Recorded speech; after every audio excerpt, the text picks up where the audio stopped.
Olá a todos, meu nome é Elizabeth Castellon Conquevitz, eu sou médica, neurologista, psiquiatra e professora da UFGD.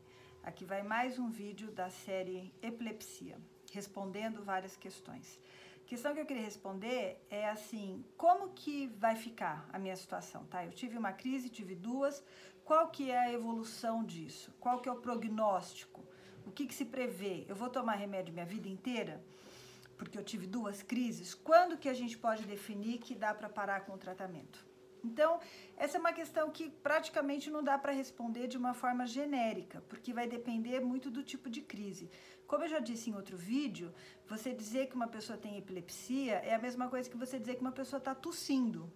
Eu posso estar tossindo por ter uma alergia, eu posso estar tendo uma pneumonia adquirida na comunidade, uma pneumonia adquirida no hospital, que merece outro tratamento, eu posso ter tuberculose ou eu posso ter câncer de pulmão e outras coisas. Então, tosse pode ser muita coisa. Como que vai evoluir a tosse? Vai depender daquilo que seja. Então, para epilepsia vale a mesma resposta. Então, depende da doença de base. Então, a primeira coisa que a gente tem que fazer é diagnosticar e ver se tem alguma doença que esteja causando a epilepsia. No caso, então, seria uma epilepsia sintomática.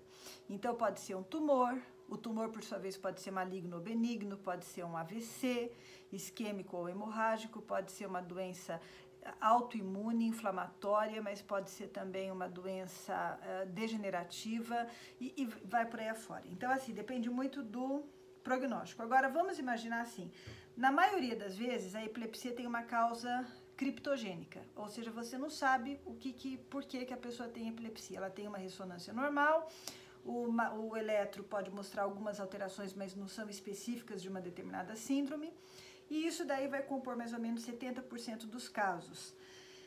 Então, o que esperar dessas pessoas? Então, a gente faz assim, a gente começa a tratar, 2/3 vão ficar bem com um medicamento ou com 2. Às vezes não dá certo o primeiro, troca pelo segundo.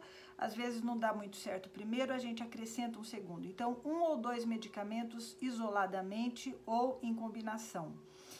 Isso vai resolver o problema de 2/3 dos pacientes. Agora, você tem aquele outro 1/3 que vai ser difícil, que é o que a gente aí já começa a definir como epilepsia refratária. Tomou 2 medicamentos por um bom tempo, vamos dizer aí uns 3 meses, tomou a medicação, tomou na dose certa, aumentou a dosagem, o paciente foi aderente, ele aceitou o tratamento e mesmo assim manteve as crises. Então, a gente define isso como epilepsia refratária.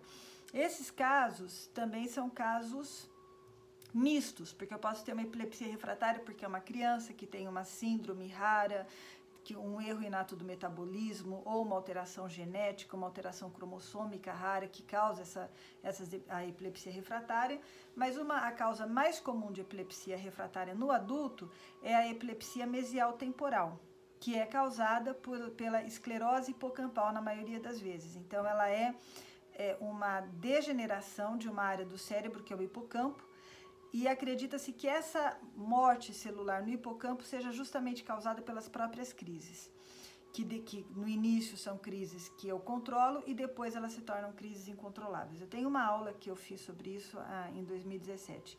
Mas retomando, até quando que eu vou tratar as minhas crises? Então, a resposta depende do tipo de crise que você tenha, depende do motivo das suas crises. De um modo geral, você trata por 5 anos. A pessoa ficou 5 anos sem crise. Faz 5 anos que eu não tenho crise, tá? Então, aí a gente começa a reduzir a medicação gradativamente, bem devagar. E se ela permanecer mais 5 anos sem a medicação e sem crises, a gente considera, teoricamente, num consenso, que aquela epilepsia está resolvida. Ou seja, que o risco daquilo retornar é muito baixo. Não que seja impossível, nada é impossível, mas é muito baixo. Então, depende do tipo de crise. Por exemplo, a gente tem a epilepsia mioclônica juvenil, que é uma síndrome, que é um tipo de epilepsia muito comum na adolescência, que começa na adolescência, mas a gente sabe que, embora sejam crises relativamente fáceis de se controlar, quando você dá a medicação adequada para esse tipo de crise, a maioria das pessoas vão ficar bem, mas, apesar disso, é um tipo de epilepsia que provavelmente vai precisar de tratamento a vida inteira. Já, por exemplo, epilepsia de ausência na infância, que são as crises de ausência, geralmente quando a criança entra na adolescência, as crises remitem. Então eu percebo que não teve mais crise, eu espero um pouco e aí eu vou parando com a medicação.